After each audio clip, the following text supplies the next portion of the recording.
All right, and we are live for another live stream, another Cardano ADAOZ news update, and we're going to go through a whole bunch of news updates in regards to what's happening in the ecosystem. We're going to touch on the SEC update as well with the Grayscale ETF, Bitcoin ETF. So it's really exciting and big news in the industry at the moment. I know a lot of people have covered it already, but I'll touch on it lightly and how it actually affects Cardano as well. So that's the main thing. We also have a whole bunch of news updates around Spectrum Finance, all these other projects, so many projects doing some really cool things. We have some news about Wingriders Launchpad and the very first project that is going to be going through that Launchpad as well. That's Orcfax. I've had Peter on the podcast before to talk about Orcfax, the Oracle, another Oracle that's building on Cardano. So really excited about that. Updates from Empowa as well, a RealFi project. I'm going to mention Blueshift again too. We've got news updates from Charli3 and their bridge building process to get those last EVM tokens from Ethereum over to the Cardano ecosystem. So really good to see that. Little sneak peek into what's happening with Mehen Finance and the USDM stablecoin. So much happening here as well. So I'm going to go through all of this in this session tonight. It's nighttime for me. It's early, mid afternoon for European time zone, and very early, very early morning on the east coast of the States. But always good to have everyone here on the live stream. But before I get into the news updates, and while people are still joining, check this out. This is the boxing t-shirt. So really big thank you to all the sponsors that jumped on board for the auction that I started up. So each one of these positions on the t-shirt was an auction space. So we had a beauty token NFT, which took out a #1 spot. So they got the big spot up there, and they actually won all the front spots here as well. So they could have taken over that whole front t-shirt, but Jerry decided to do a little giveaway. So the other projects that got in, what's going on here? Other projects that got in on the front there, Stripper Coin, Mehen, if I'm holding it right there, Mehen Finance. And on the back, I have to thank these sponsors as well. Thank you so much for sponsoring my boxing fight. We got the beauty NFT. There it is at the top there as well. Then we got the OG Book Club. We got NewNet Jen. Thank you so much for sponsoring. Got Book.io. I'm always a big fan of Book.io, so thank you, you guys, for Hosky sponsoring. And then we've got the Knockout Hosky. Of course, Hosky had to be in there as well. And we have Self-Driven as well. Let me try and get that Self-Driven logo up. It's right at the bottom there. There we go. Mark, I know you're always on the live stream as well, so thank you so much for sponsoring. Always helps to have a little bit of sponsorship for the boxing training. It's a costly habit, recovery, and all sorts of things. So awesome, guys. Thank you so much for being sponsored. And thank you for people jumping on the live stream. The Dane Dude, sounds like it will be a great update. Yes, we got a lot going on here. So let me switch cameras and let's get into all this news. So the first one here, now if you hadn't heard, if you've been living under a rock, if you're not on crypto Twitter, the SEC lost their case against Grayscale. So this went to the appeals court and the SEC lost against Grayscale, and now that they have to vacate its rejection of trust issuers bid to convert the Grayscale Bitcoin Trust into an exchange-traded fund. So what on earth does this mean? So this was all started back in 2021 when Grayscale submitted an application to have their trust, their Bitcoin Trust, which they hold the BTC assets for various users, and change that into a exchange traded fund, so it was easier for people to buy on a stock exchange. And this case is it was rejected back then, and immediately afterwards they put in an appeal, and that appeal went to it took quite a while to get through to this point, but now in 2023, almost a year and a half later, they managed to get to this point, and the appeals court has rejected the SEC's filing. Now, there's more to this. So here we go. This is a post from Lucid. Always love Lucid's posts. Gary Gensler and the SEC are the biggest losers of the year. Grayscale comes out victorious after being accused with nonsense from the SEC. Yes, that's what we're hearing. Grayscale just happened to love themselves some Cardano too. So this is great news. But how much does Grayscale love Cardano, and how much will this affect the Cardano ecosystem? We don't know. But let's jump back into what the ETFs are. So I know a lot of people that listen in will be reading and hearing this news, but have no idea what's going on. So at the ETFs, we have to go back and understand a little bit about what the ETFs are. So ETFs stands for exchange traded funds. It allows a vehicle or mechanism for people to tap into BTC, Bitcoin, via the stock exchange. So now what they're aiming to do is to get the Bitcoin onto the stock exchange so people have exposure to it. Now you and me, we're small-time traders. We go through crypto exchanges and buy that Bitcoin directly, whereas big institutional investors such as hedge funds, they're dealing with millions, if not billions of dollars. And the last thing they want to do is manage a self-custody wallet and move assets in and out and learn all this new tech to trade, really quickly. And that's not for them. And the ETF is the vehicle, the mechanism for them to be able to literally invest in Bitcoin and get exposure to the cryptocurrency and ride those volatile markets. So this is the gateway for large sums of money to invest into Bitcoin and have exposure to it. So that's the whole point of the ETF. And there's quite a few other players in the marketplace as well. I did have an article here. Now there's a whole bunch of other ones. Let me just try and find it again. Let me zoom in so that you guys can see this all as well. But here we go. BlackRock also applied for its own spot Bitcoin ETF, as well as others as well. So we got Fidelity, and there was one more. I can't remember the name of it off the top of my head. So these guys here also caught wind of what was happening and where they were at within the court case. So they started putting their own submissions in. So we're not going to just have one particular ETF that's appearing. We're going to have multiple of them, and it gives investors more options, and it kind of spreads out the different options that they can go through. So we're going to see this, I'm pretty sure, come into play very, very soon. Now, this isn't the final decision. This can still be appealed, so here we go. Both parties have 45 days to appeal the ruling, in which case it would either go to the US Supreme Court or be for its review. It's unclear if the SEC will appeal. So if they don't appeal, it means that the court can decide what should happen next. So we're waiting for that. So we're still quite early. This is the first stage of that news. In 45 days, if we don't hear from the SEC or they just put out a statement saying, okay, we're not going to fight this, then crypto has had a major step forward and now have an ETF, a Bitcoin ETF. Now, this is only for Bitcoin. So we're still a few steps out before anything will affect directly in the Cardano ecosystem. And we should have a look at what Grayscale are playing around with. So this is Grayscale here. This is their investor website. If you have a look at their products here, they have multiple different digital currency products. A lot of them are single assets ones here. They hold a lot of these here. You can see on the screen. Let me just zoom in a little bit more so you can see it a little bit better, especially on the live screen panel there.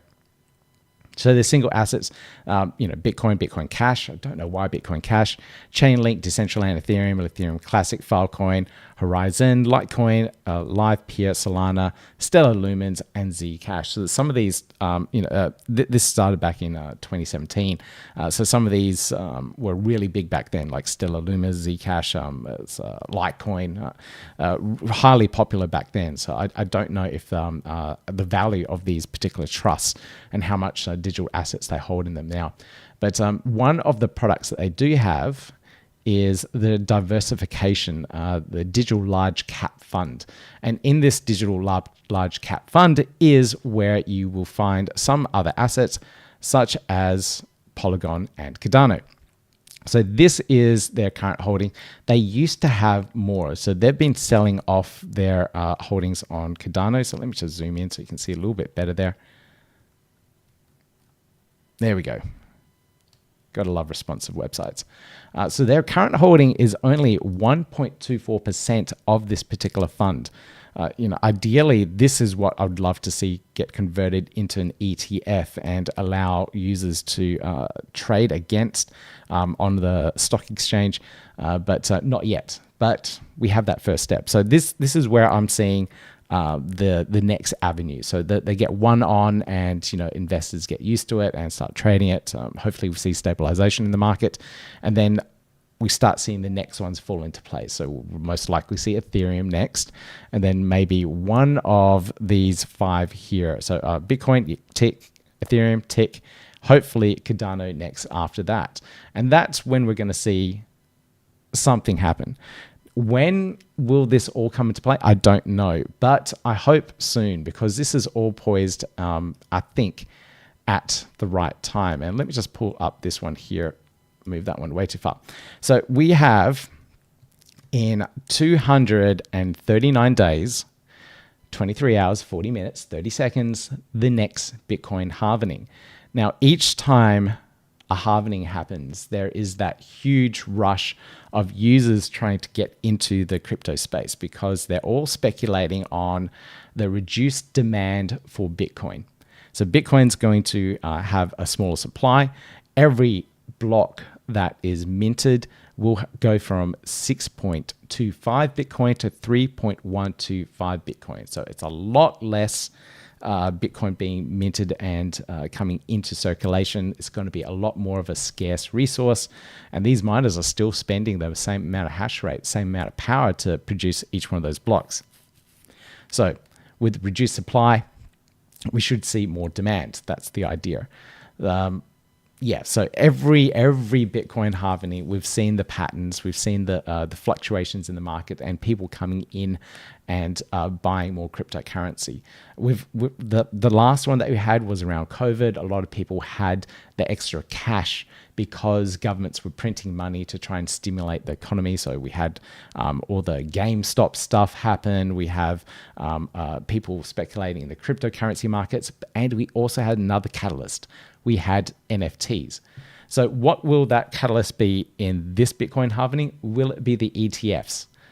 I really, really hope so. And if it is, then we're going to see possibly see a really good halving in 2023. So the date of this is 26th of April, 2024.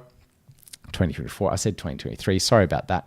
So next year, we may see another very bullish bull run with not the regular investor money. We're going to see institutional money.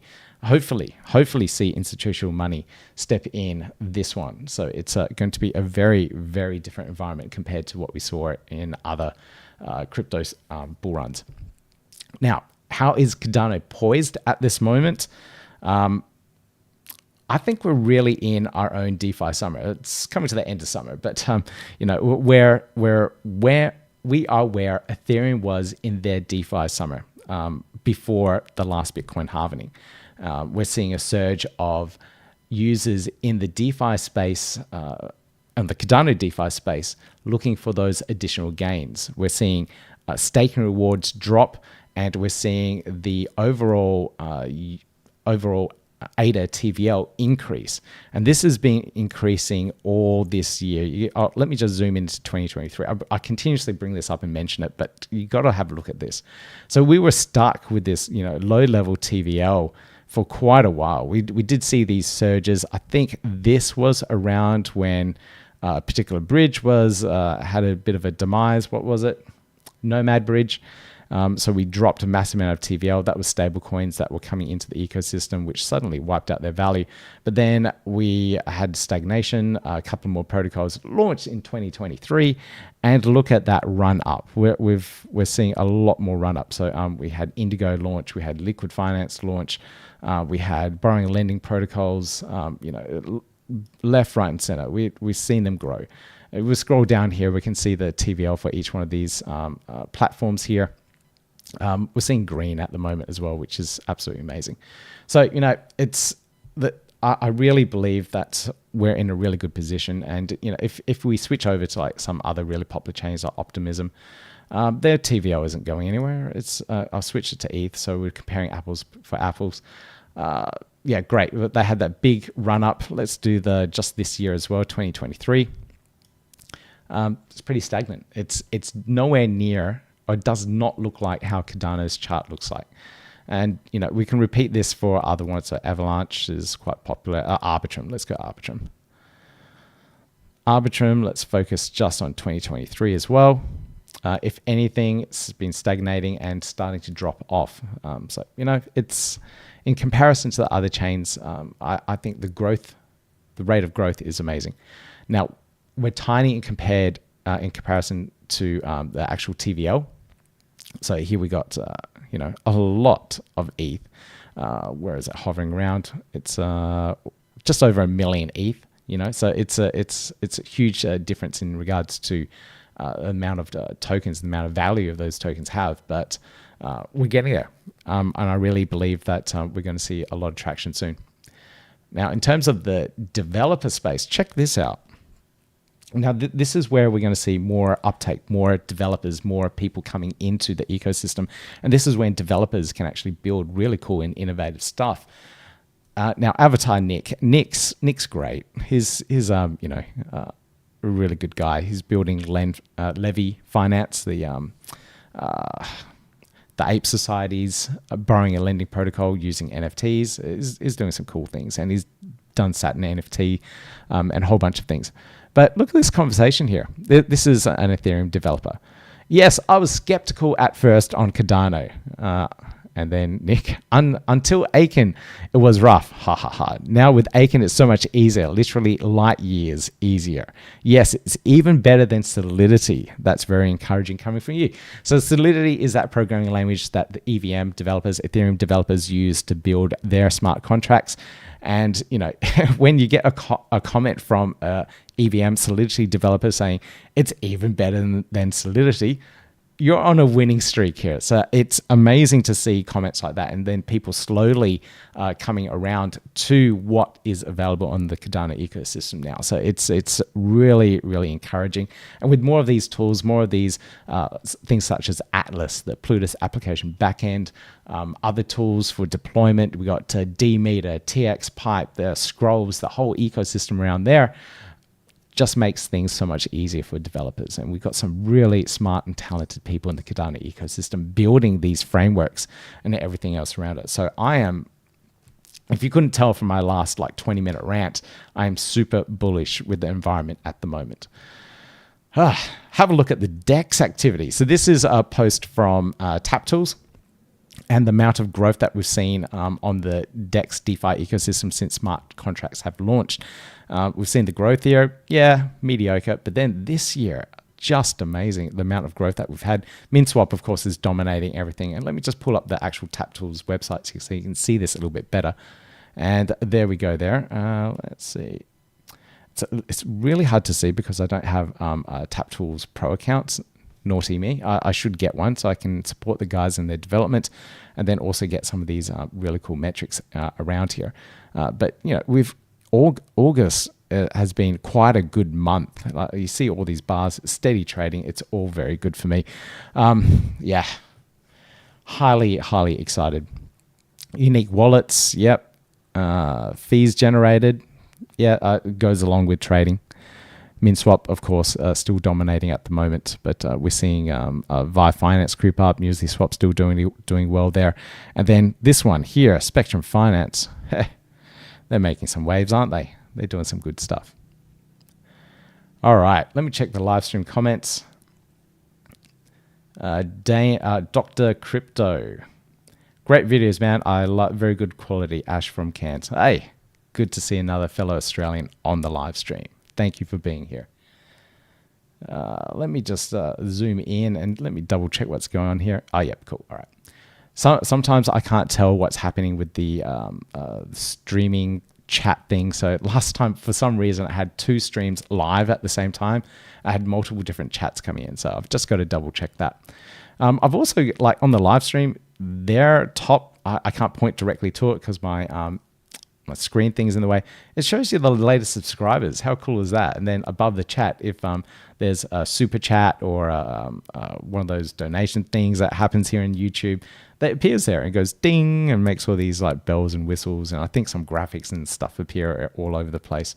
Been playing around with it, so I'm pretty cool. I'm pretty happy with how it's turned out. All right, next news item. Let's go. Here we go. AnetaBTC. Did I say I was bullish on how the ecosystem's going? Look at this. This is a brand new record.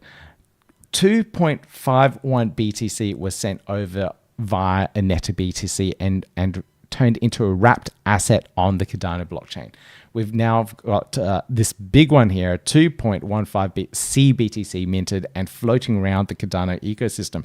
This person, whoever it is playing around with the protocol and is minting and playing around in the Cardano DeFi space now. So they've got this BTC. They don't know what they're doing, don't know what to do with it. They thought, hey, this thing over on Cardano, the DeFi space is growing. This is really great. Let me just get out of this one, and we'll see there was another post here from the AnetaBTC team about the total TVL. Here we go. The CBTC / ADA liquidity pair for various tokens has surpassed 1.3 million ADA, a new record across MintSwap and Spectrum. Brilliant. Really good to see. That's deep enough liquidity. Price slippage should be reduced, and more liquidity, better trading. So congratulations to the AnetaBTC team for getting to this point and bringing another asset over to the Cardano ecosystem. Brilliant. Brilliant. Absolutely brilliant. All right, what else we got here? Spectrum Finance, here we go. So Spectrum have also reached a new TVL goal. So Spectrum is the latest DEX to release on the Cardano ecosystem, and we've got over that 5 million ADA mark. Really good to see that team doing some really good quality things, and we'll just talk about some of their other work that's coming up as well. Now, let's go to the next news item here, and this is around Spectrum's Bloom. Actually, before I go to that, I should go back one. I promised that I would mention this at least, and I completely forgot because I was so excited about the Spectrum Bloom stuff. But they put out a post. So in my last news update, I was talking about a critical vulnerability that was pointed out by one of the developers in the ecosystem. So apparently it wasn't that critical. It was something that affected them, but let me just, here we go. So recently we were notified by Ikigai Phil, found an issue in our validator by Phil. The research conducted by a team showed that the threat level is tolerable and does not require any emergency actions from users. However, we find it important to tell you about the current state of security for certain pools so you can adjust your assumptions accordingly. The vulnerability is present in a subset of Spectrum AMM pools and opens the doors for a project team who has the minting keys for at least one asset in a pair to perform a DDoS attack on the pool containing their asset. For instance, Team X can spam a pool, ADA/X, make it impossible to transact with the pool. Note that a team cannot extract any value from the pool. So that was the vulnerability there. So it's not a vulnerability where someone can exit all of the liquidity. That would have been scary. That has been found in the past on other protocols, but this one here, essentially you can spam it, congest it to a point where it is unusable. Is there any point to that? Maybe if they created some FUD and then sold at the top and then, I don't know, started spamming the network, then spamming that particular pool, I should say, and then stopping anyone from actually transacting on it. How would you benefit that? I don't know, but I'm sure someone could have worked out some sort of mechanism to create some FUD and take advantage of that situation. So, thank you so much, Spectrum Finance, for being so transparent about it and responding so quickly. It's really important in this space to be transparent and respond in a timely manner about these type of things so that people know what's going on. There aren't rumors coming about and then you see your TVL disappear and you're panicking and not knowing what to do. Transparency and communication is the key. Okay, now let's get back to the other news. And this is around that Spectrum Bloom thing. And this is a white paper that they brought out. And it's not incredibly long. It is a very nice, nicely put together white paper. Is there like a scroll thing? I knew this would happen. I hate this scroll. I will just talk about a couple of things here because it's quite detailed and goes through quite a few things. But I do want to go to section 3, which is some of the really interesting mechanics and interesting design patterns that they've come up with. And this is the Spectrum Bloom framework. So the very first one here is around explicit order routing. I gotta love these names. And don't be put off by this because other people break this down for you so that you don't have to look at this mathematical formula and go, what on earth is going on? That's what I did. I go through this and I just ignore this stuff and I look on crypto Twitter for an explanation. And we've got one here. Where is it? Here we go. So this is from Giovanni from Easy One Stake Pool, and he's put together this. He's a big fan of Spectrum and Liquid, so he's always breaking things down. So it's good to follow him. Give him a follow. He's a good stake pool operator. But with this explicit order routing, this rectifies the issue with batches. So batches in the ecosystem, for those that don't know, you need these batches to do off-chain transactions. So when you, as a user, submits an order to a DEX, that DEX would then have to process that transaction.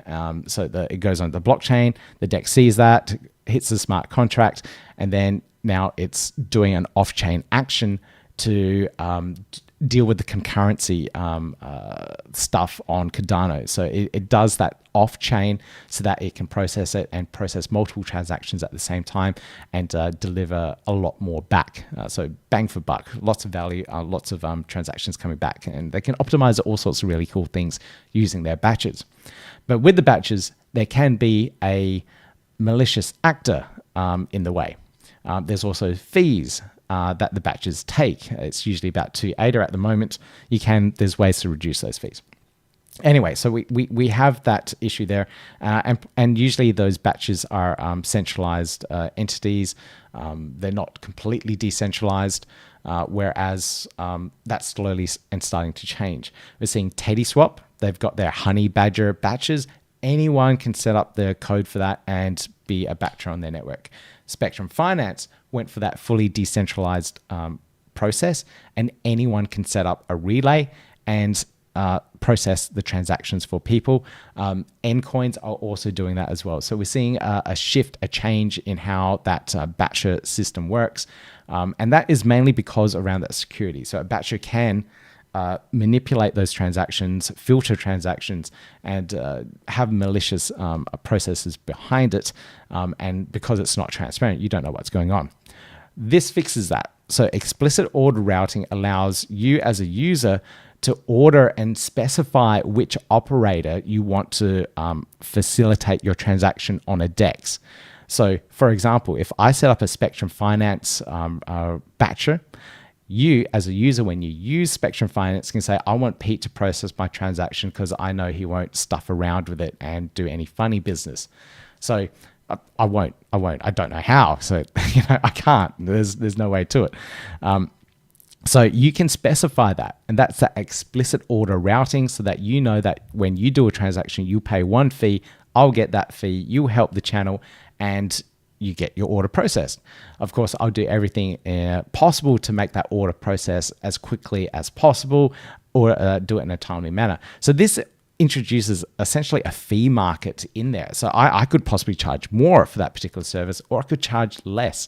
And then you can pick and choose depending on how you want that order to work through the DEX. And I might charge give delegates to my stake pool a 50% discount. So I can do cool things and mechanisms like that.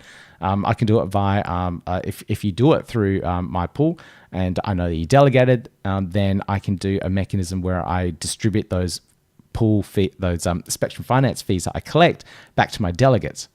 How cool is that? There's so many different mechanisms now that we can play around with options like this, these ideas, this innovation that's coming out into the space. So, Spectrum Finance, thank you. This is really, really cool. Now, the white paper goes through a whole bunch of other things as well. So the green orders, I did read through this. Can I remember it? Let me just have a quick look. We are now eliminating the need for on-chain order. Oh yeah, that's right. This is really cool. So green orders were the idea and concept of having like a prepaid wallet that you could use to trade for various cryptocurrencies, other tokens. So you can load up that prepaid wallet, let's say with 1,000 ADA, and then trade it off chain. So you can do trades really fast. So if you were a bot, if you wrote a bot script, you can use green orders to do your trades with zero on-chain overhead. So you're not paying those transaction fees, those ADA transaction fees for each time it goes on chain. You're just doing that off-chain in between particular liquidity pools or different other wallets, etc. So it's a really unique mechanism to do it. There's a particular way that they've set this up with order messages. So message has the order body, etc.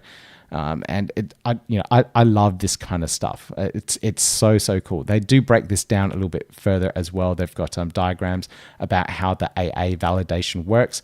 AA validations, AA stands for autonomous account. So it's that automated account that's off-chain that you can use. I really hope I'm explaining that correctly. And I know the Spectrum Finance team will pull me up on this and correct me if I'm incorrect. But, book an interview, guys. Let's talk about this. This is really, really cool stuff. Oh, wow. Okay. Anyway, let's move on from that. There's a lot more to this.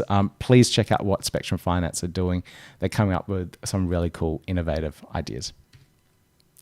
Now, this one here, I mentioned this in the intro, Orcfax. Orcfax is the first project to use the Wingriders Launchpad to launch their token. So if you're delegating to their ISBO, you would have earned some of their tokens as well. But if you're wanting to be a part of the Orcfax ecosystem, check out the interview I did with Peter. I'll put a link to it in the show notes, and hopefully I can pin it to the top there.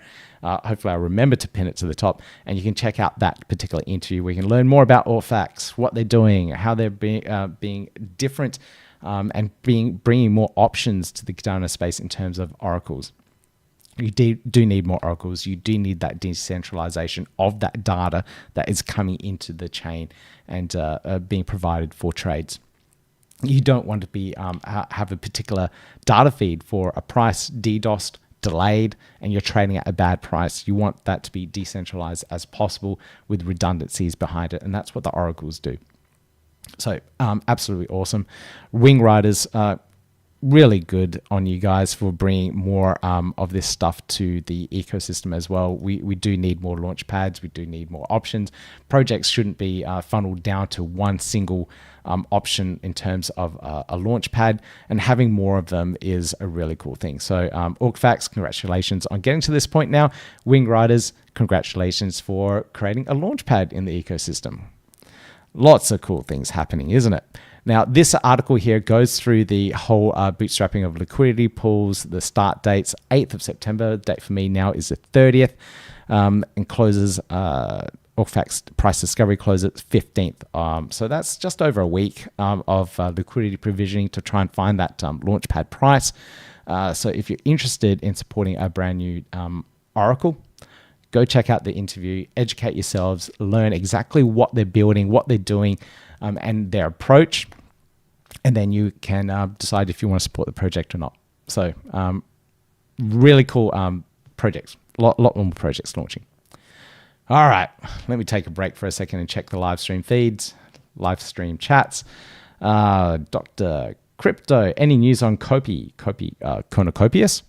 I don't have any additional news, but Farid from Dapp Central did an interview with the guys at Rare Evo, and if you want some latest news updates from that, check out his channel. He's done an interview with him. I haven't really covered any of the metaverse stuff deeply, mainly because I cover more DeFi specific stuff. I'm really excited about DeFi trading and all that jazz. And, you know, once I got that covered and understood, then I'll start moving into other things. I do dabble around with the NFTs and play around with it, but I'm not deep into the metaverses. Who will finish a fun and playable game first, Copy and Maker? I don't know. I really don't know. What am I playing at the moment in the crypto space that's fun? I think that says it all. I have a feeling Cornucopias will be closer to are much closer to launch than Endmaker are with any of their games. I did play a tower defense game. I can't remember what it's called now on Milkometer. That was actually really interesting, and how they interact with the turn-based tower defense. I love tower defense games. It's one of the genres I really get into.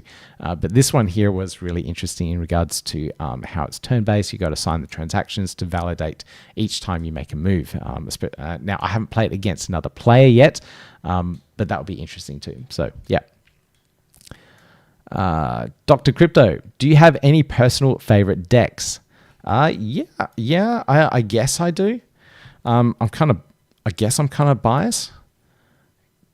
I did a course on my favorite decks, so that would create some sort of bias, I guess.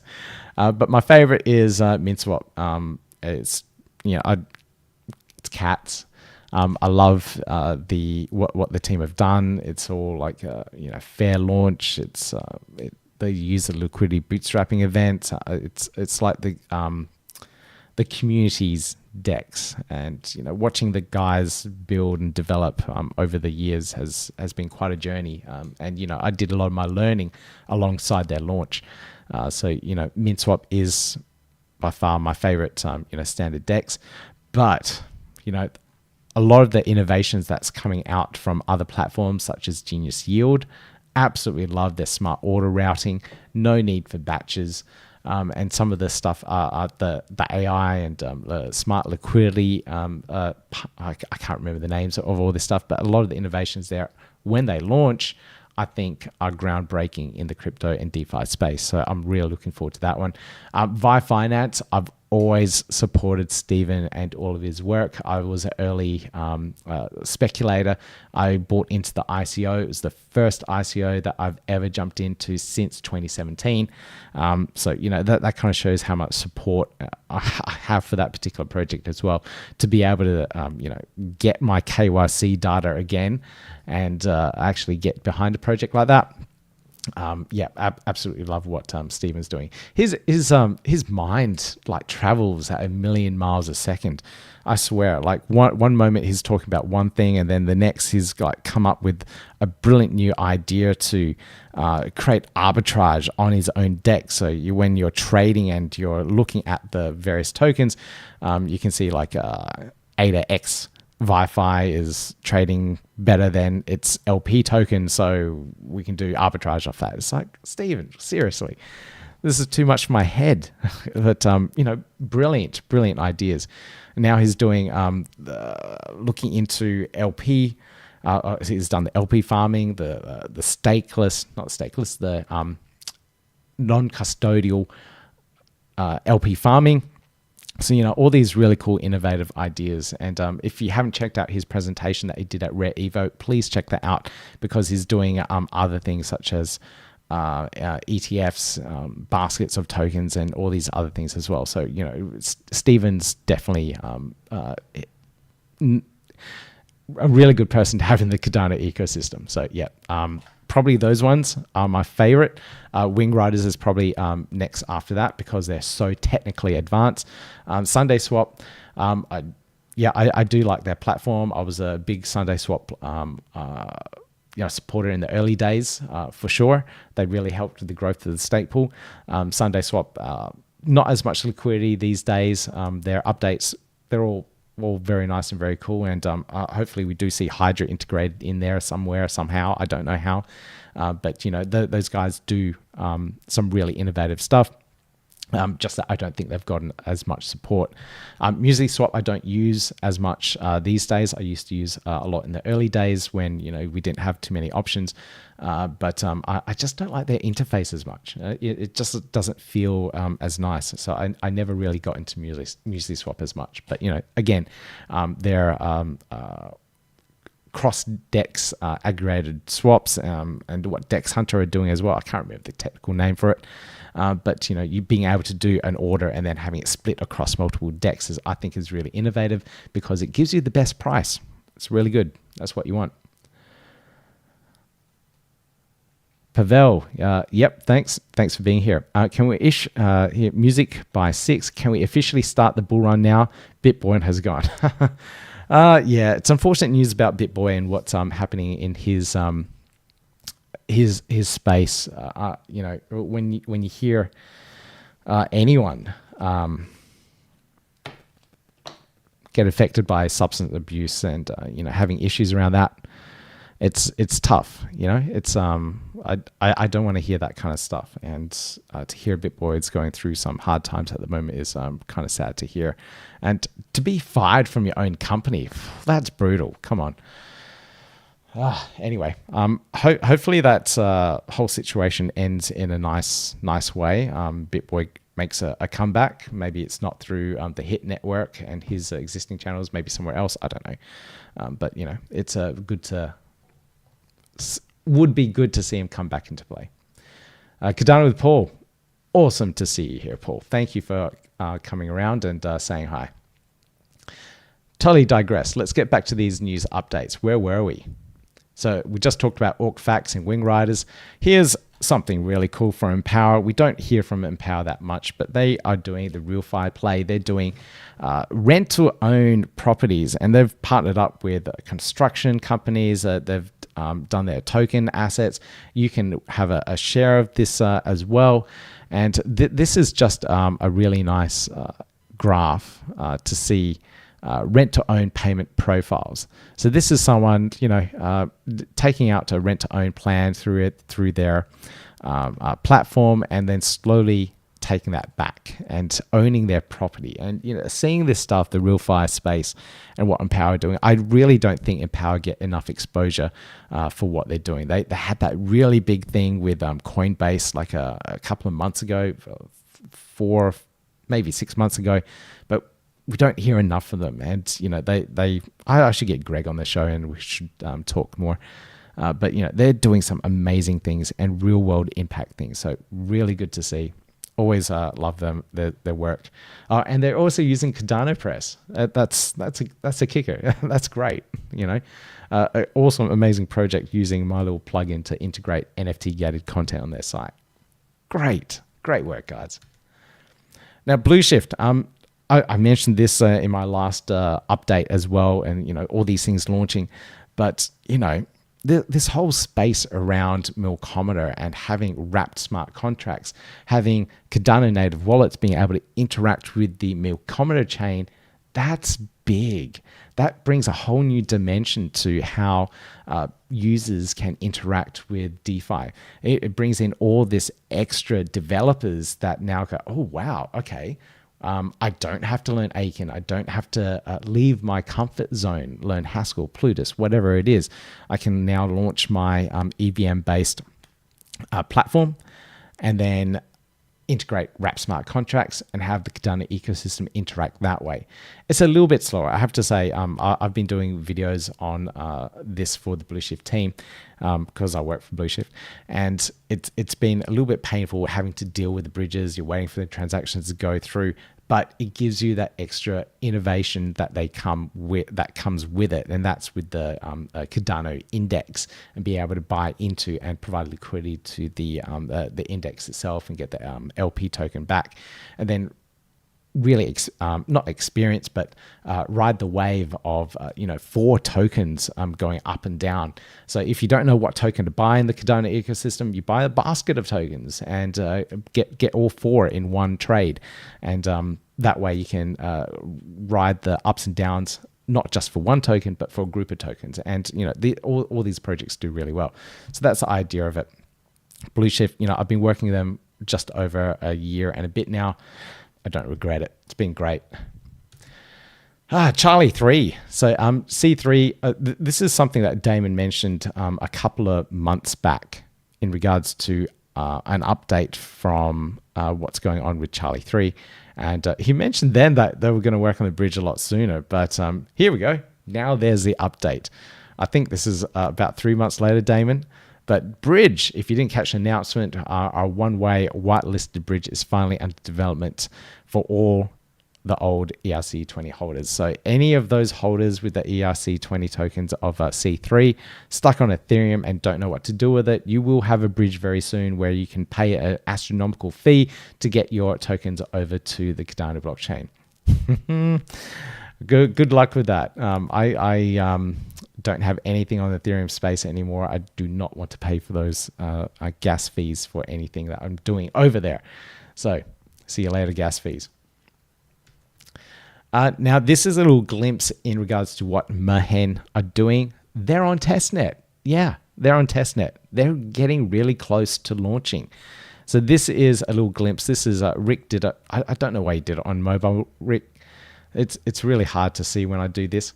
But you can see here how much USDM has been minted, how much has been burnt, so how much has been exited from the ecosystem, total amount of USDM reserves as well. So, you know, the dashboard's there. You can see all the data coming in. All this data is coming in from Oracle, from the Charli3 Oracle as well. So it's great. It's good to see the guys making huge amounts of progress and getting to the point where they're about to launch, at least on Testnet, or it is on Testnet, and coming close to the mainnet launch, I should say. If you want to learn more about it, check out the interviews we did. Paul did an interview as well. Links I'll put in the show notes afterwards so you can find out a little bit more about it. What have I got next? This one here. SanchoNet. This is one of those things that, you know, you don't know what's going on. Then suddenly there's a Twitter space that's talking about it. You're being tagged and being told to listen in at 3 a.m. and you just think, no, I'll catch up later. But SanchoNet is the governance layer, a governance layer for Cardano. So if you're they did this launch here. Let me just load the website. They did this at Rare Evo where they demonstrated all. I think, yeah, there we go. There's a video. So they're going through how it all works. They're talking about it. And you know, if you're a big fan of governance on Cardano, check out the Twitter space. I'll put a link to it in the show notes down below. Check out this video, this little demo, and then here you can check into how this all works. Check this out. You can become a Sancho SPO. There's a lot to this. So this is its own like a chain for the age of Voltaire. It's all around the voting DREPs, how the voting mechanisms are going to work, and steer the direction of the Cardano blockchain. So it's important. It's going to be the lifeblood of Cardano, the Cardano ecosystem. So please check this one out. I haven't dug too deeply into this one, but it needs the highlight. It needs people to be aware of what's going on. All right, a couple more news stories here, and this is we're talking about governance. So now just let's segue over to Fund 10 voting. So it's coming in hot. It's the 30th for me. So tomorrow's the 31st, Thursday. So on Friday for me, on the 1st of September, which is the 31st for the rest of you guys. All hands on deck, gearing up for the official snapshot information released next week. Documentation coming right behind it. So this is a way that you can audit the votes. We can see how votes are going, and we can audit and prove that the votes are all valid. Because if you didn't know, all the votes happen on an application-specific blockchain for the votes. So it's not done on-chain on the Cardano blockchain. It's done on a separate blockchain that's made for Project Catalyst. If you want to learn more about that, I did an interview with Daniel and Stephen from the team that talks all about it. Paul also did an interview with the team as well. So different perspective, different questions. You can learn all about how Project Catalyst works, the mechanics, and all things around it too. So really, really interesting conversations here. But yeah, Fund 10 vote coming in fast. Get ready, get understanding an idea of what you're voting for. Now, if you don't know, I've done so many interviews now. I did Catalyst Sprint 12. Was it yesterday? I don't remember now. What day is it? Wednesday. No, I did it this morning. Whoosh. Just over 12 hours ago. Oh, geez, they really do all blend. But that was the last one for this week, thankfully. I've done so many of them, like I said. But you can check out the playlist, Catalyst Sprints, and you can see all the projects that I've interviewed in regards to their proposals, how they've been doing it. It's all 15-minute clips. They go for an hour, but check out the show notes and the chapter bookmarks where I've split them up to the 15-minute chunks, and you can see the interviews, their pitches, and everything else around it. But this here is the Catalyst Explorer from Lido Nation. It's by far the easiest way to go through all the proposals. Now, on all of these proposals, let me just pull up Cardano Press here. Cardano Press. I've got a couple here, but I have bollocks of chance of getting any votes, really. Let me just pull up this one here that got a negative downvote. This is a gamification of NMaker, a whitelisting. So this was a really simple one here. We went for the minimum amount, 15,000 ADA. That was the minimum that you could go for. We would have gone for less if I could.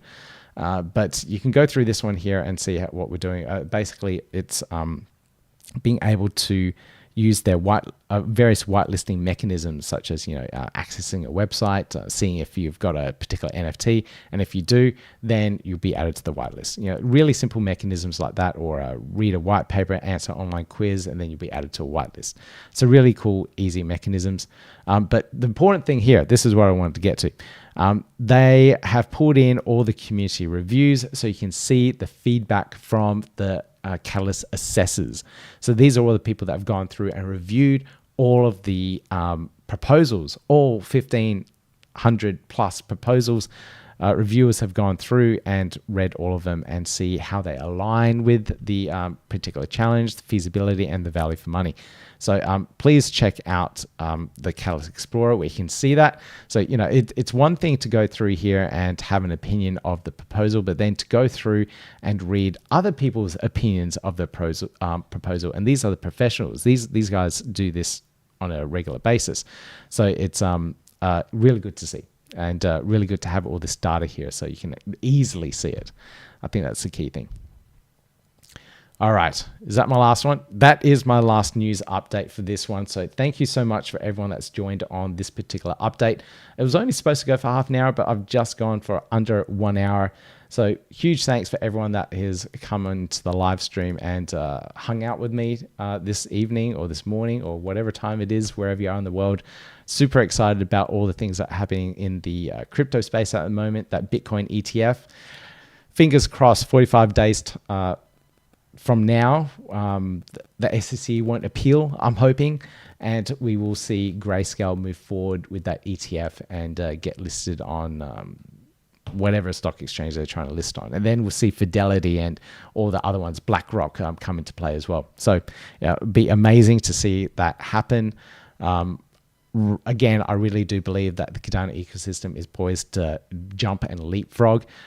It'd be really good to see if Grayscale up their amount of holdings and then start diversifying those ETFs or adding more different variations of ETFs, especially that large cap digital asset fund, whatever it was called. Let me get the name for it. Scroll. Grayscale Digital Large Cap Fund. I would love to see that one as an ETF because Cardano is in there as well. Anyway, that is it. That's all I'll go through for this particular news update. Again, thank you for joining me. Make sure you hit that thumbs up, like, subscribe, notification bell on your way out, and I will see you in the next update.